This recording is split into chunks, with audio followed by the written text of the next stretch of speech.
mga comment, nababasa ko rin naman na kaya ay magtrabaho o masabi lang may trabaho, iba-iba yung ano. Or before, kahit sabing gano'n eh, yung di pa siya nagkatrabaho, nag-aantay lang ika ng katapusan para sa padala, yung mga ganun po. Siguro, syempre. Magandang araw po sa inyo lahat mga amigo. Nandito po tayo sa Casa Guiñana Private Resort. At for today's video, eto po tayo at naglilinis po sila. Ate Lenlen nyo, nagdadamo-damo. At syempre, si Chuche na may tawang espada. Ayan po. So, itong mangga nito talagang nagigil akong pitasin. Pero namitas ako ng isang piraso kanina. So, naubos ko yung isang pisngi at sobrang laki po. Grabe.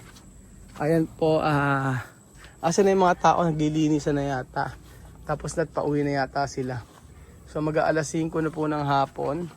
At syempre, si Kuya yun naglilinis dito, nagdidilig. Ayan po ang ating mga ang gustong-gusto kong cactus talaga na to.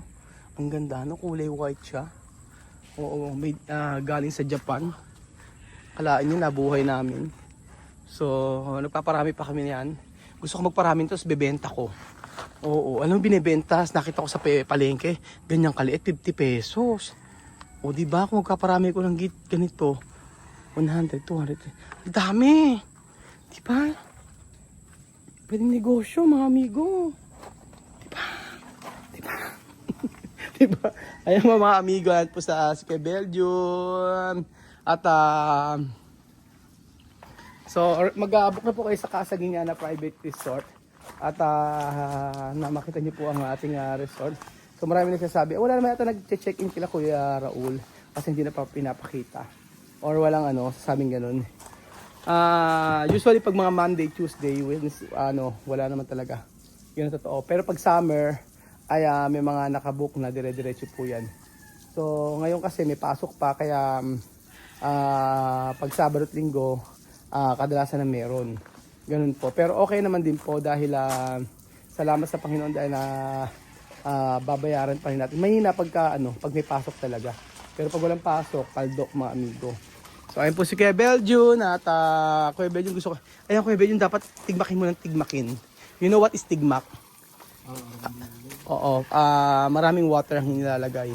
So sabing ganun, kinausap ko si Billy. Sabi ko, Billy, ikaw na nga magdilig dito kasi pag busy kami.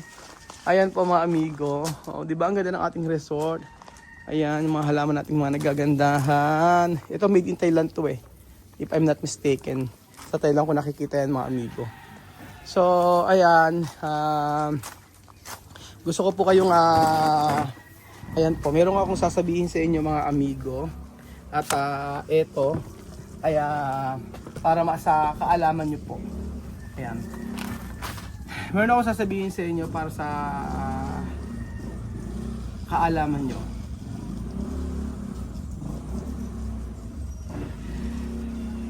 Ayan po, ganito.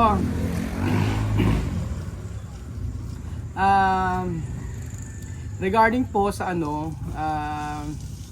natanong ko kasi si hindi to hindi tayo makamove on. Mga amigo, liliwanagin ko po sa inyo si Chamay po, nagkaroon kami ng samaan loob at regarding po sa about sa mga bata, ganyan. Pero hindi ibig sabihin na kami ay magkaaway na bambuhay. May samaan ako ng loob sa kanya, pero hindi ibig sabihin na hindi na mababago yon. Ayun po mga amigo.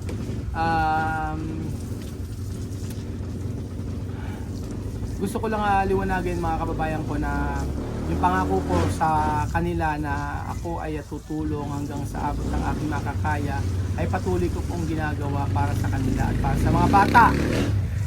Ganun po mga amigo. So, tinatanong ko si Chamame kanina kasi nag-message siya sa akin dahil may pinakita siya sa aking picture. So, ayan, nagpakita siya sa akin ng picture, nasa piyestahan siya. Ayan po mga amigo. So sabi ko, mukha ka namang happy dyan. Masaya naman daw siya. So feeling ko mga amigo ay masaya naman siya sa kung nasaan man siya. So nagpadala siya sa akin ng voice message. para iparinig din po sa inyo. Don't worry, ang voice message na ito na sinabi sa akin ay pinagpaalam ko sa kanya na pwede ko baka akong i-video. So, ito po. Tú tienes mucho trabajo. Hay que comprender así. Buenos días. ¿Por qué tú así? No pasa nada. Esto pequeñito trabajo me ayuda. ¿Qué yo voy a hacer? ¿Sentado? No puedes sentado, Raúl. Mira, tú mismo, tú tienes mucha familia y después aquí también mi casa. Yo no puedes sentar. También tía, tiene que hacer algo. Solo sentar a dormir. ¿Qué clase de persona? No puede así. Sentar a dormir no puede así, Raúl. Así no bien. ¿Qué clase de mujer? ¿Qué clase de mujer sentado? Solamente sentado esperando dinero para robar, no así, robar, no bien así. No puede así. Tú también persona, tú sufres mucho. Claro, no puede solo sentado esperando dinero, comida, y robar, comida, robar, dinero. No puede así, no puede. Indy puede así. Mujer no puede sentar, solo sentado esperando, no puede así. Ya mamá tiene muchos niños. Yo tengo muchos niños aquí, yo no puedo sentado. Yo tengo que trabajar así, hacerlo, estamos así para vivir. Así. No hay que enfadar, por favor, no hay que enfadar. Hay que comprender. Tú también, tú tienes familia. Tú trabajas, tú ayudarme mucho. Ayan po mga amigo yung sinabi ni Tia Mami. Pero teka lang kasi may papasok po. Babalikan ko po kayo mamaya. Mga amigo, ayusin ko lang yung sasakyan. At ako'y nakakaabala. Ayan. So nagbabalik po tayo. Sabi niya po doon ay hindi rin pwede siya umupo na umupo lang at hindi magtrabaho. So kahit na maliit na trabaho ay papasukin niya. At siyempre kung yun ang gusto niya ay okay naman basta masaya siya. Diba? At para naman sa akin mga amigo, ang concern ko lang dito ay kasi pinapagawa siyang bahay doon. Sana matutukan niya ganoon. So bago sa trabaho. And then sabi niya hindi raw po pwedeng kada buwan mag-aantay lang daw siya ng kanyang ng aking ibibigay. Yun ang sabi niya. Hindi raw pwede yung ganoon, kailangan magtrabaho din daw siya. So kahit maliit na trabaho, at least meron trabajo. Yun sabi niya. And then meron pa siya ng binanggit na ito. No, hay que enfadar, por favor. Yo no quiero que tú enfades. Hay que soportar paciencia. ¿Qué voy a hacer? Tengo que trabajar. Sentado esperando solo dinero. No puede así. Indy puede solo dinero. No así. No así. Yo sentado, ¿qué voy a hacer? Solo sentado. Claro, él. Llámame solo sentado esperando dinero. No puede así. Así no bien. Así no bien. Yo tengo niños, mucho. Tú sufrí mucho para mi familia aquí. Mucho trabajo que tú haces de mi casa aquí. Después yo sentado solamente esperando dinero. No puede así. Hay que tener paciencia, por favor. No hay que enfadar. Hay que decir a mí también que me ha dicho que por favor no hay que enfadar. Yo no puedo estar sentado solo esperando dinero.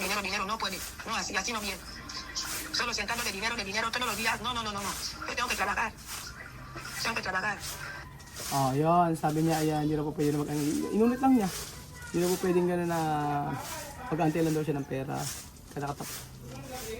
Kailangan daw huwag daw akong magalit. Huwag daw akong magalit. At kung nagtatrabaho siya gano'n, sabi, ba't ako magagalit, diba? Yun ang gusto niya.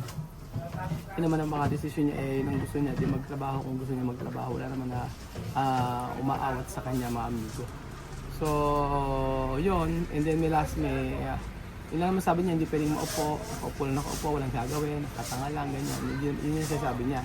And then eto, yung last na voice message niya. Usted quiere yo descansar sentado. ¿Qué? Haciendo que sea. Ano? Ano na? Isa pa daw. Sige lang. Isa pa raw. Ano na? Pero por la mañanita, los niños terminan de ir a clase y yo sentado nada más sin hacer nada. No puede así, Okay. Cuando así, tía, me va a enfermar, no puede sentado. No puede sentado. Yo así trabajar por la mañana, porque mi trabajo salí a las 12:30 a la 1. Hoy yo voy a ir las 2 hasta las 6, está bien, así. No puede sentado. Por favor. Okay. Estamos bien, hay que saludar a todos. A Kylie, aquí a todos, saludar. Y esta de ayer, aquí gente preguntaba, y Roel está en Filipinas, mucho trabajo. Así, estamos bien. Mabuti naman daw sila doon mga amigo. Sabi nga rin niya ay piyesta daw kahapon, lahat doon tao hinahanap ko kung nasaan ako doon. Kung nasaan ako, ba't daw wala ako doon sa Equatorial Guinea. Yan ang sabi niya. At sabi niya dito mga amigo ay hindi na po pwede na pagkayari daw i-prepare niya mga anak niya. Siya daw ay uupo lang at walang gagawin. Ayaw daw niya ng ganoon. So kaya na napilitan siya na magtrabaho. Napilitan na gusto niya magtrabaho. So although maliit yung sahod kung yun naman makakatulong para sa kanya. wala na mga kumukontra doon mga amigo. So yun, pero nakita ko naman na mukha naman nga siyang masaya sa picture na sinend niya sa akin. Ayan po mga amigo. At least siguro happy naman nga siya ng ganun. Ang para sa akin mga amigo yung ang point ko kasi dito is if may gumagawa sa bahay, dapat mabantayan. Mabantayan para at least hindi ko kasi alam yung sistema nila kung arawan ba or pakyawan or ganun. Kung may gumagawa sa bahay. Pero kung wala naman, pwede naman mga magtrabaho. Or kung siguro baka andun yung anak niya iba, kaya okay lang na mag-ano siya doon, magtrabaho. Ganun po mga amigo. So, sabi ko kanina, kasi marami siya sa comment daw, sa mga comment, nababasa ko rin naman na kaya ay magtrabaho o masabi lang may trabaho, iba-iba yung ano. Or before, kaya sabing ganun yung di pa siya nagkatrabaho, nag-aantay lang ka ng katapusan para sa padala, yung mga ganun po. Siguro, syempre, alam niyo naman babadang lola niyo sa mga sa mga videos natin. Pero I think, pagka ngayon may trabaho na, hindi na masyado. Or baka sa gabi lang, ganyan. Pero, mas okay na yung ganyan na magtrabaho nga siya kaysa maging babad siya sa social media. Kasi makukulda utak niya. Paano utak niya pagka ganun mga amigo. Kaya mas maganda na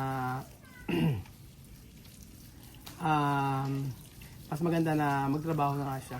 So pabor naman na ako doon. Tsaka wala naman akong never ako nag sa mga decision niya. So anong plan niya doon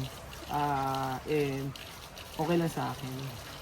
Okay lang po sa amin. At syempre kasi marami nagsasabi na nasa kama ka na, pupunta ka pa sa sa sahig o sabing gano'n. Yun yung mga sinasabi ng mga tao. Kumbaga nasa kama ka na, gusto mo pang pumunta kumbaga maginhawa ka na, gusto mo pang maghirap. Yun yung mga sinasabi ng mga tao na which is hindi siguro natin nauunawaan sa kanya dahil maaari na yung ginusto niyang buhay yun yung makapagpapasaya sa kanya. Although siguro para sa mga bata meron na diba, yung mga bata ang talo sa gayang desisyon. Kunyari siya masaya pero everyday na lumilipas marirealize yun na hindi, dapat pala ay nandoon kami sa Pilipinas at yung mga anak ko ay nag-aaral na mabuti para meron kaming inaantay, meron kaming inaabangan sa future ng mga bata. Yun po mga amigo ang para sa akin. So ayan mga kababayan ko, ang voice message si Mami at sabi wag daw ako magagalit at ako magagalit. Lahat naman ng gusto niya siya masusunod. So yun, nakadepende siya lagi sa mga comment. Lagi siya nakadepende kung ano may mga kino-comment ng mga tao, which is not good. Kasi ang buhay natin, tayo ang gagawa ng buhay natin, kung ano yung kapalaran natin sa palaran natin, tayo ang gagawa ng future natin. May kasama natin ang Panginoon, pero ganun pa din na tayo may choice kung ano man yung pinili natin buhay. So thank you so much po mga amigo, at I pray for Mami na mas tumibay pa ang kanyang loob kung ano man yung dinadanas niya ngayon doon, kasi it's really hard mga amigo na mamuhay doon sa bansa kung saan sila galing. So thank you so much po mga amigo at God bless po.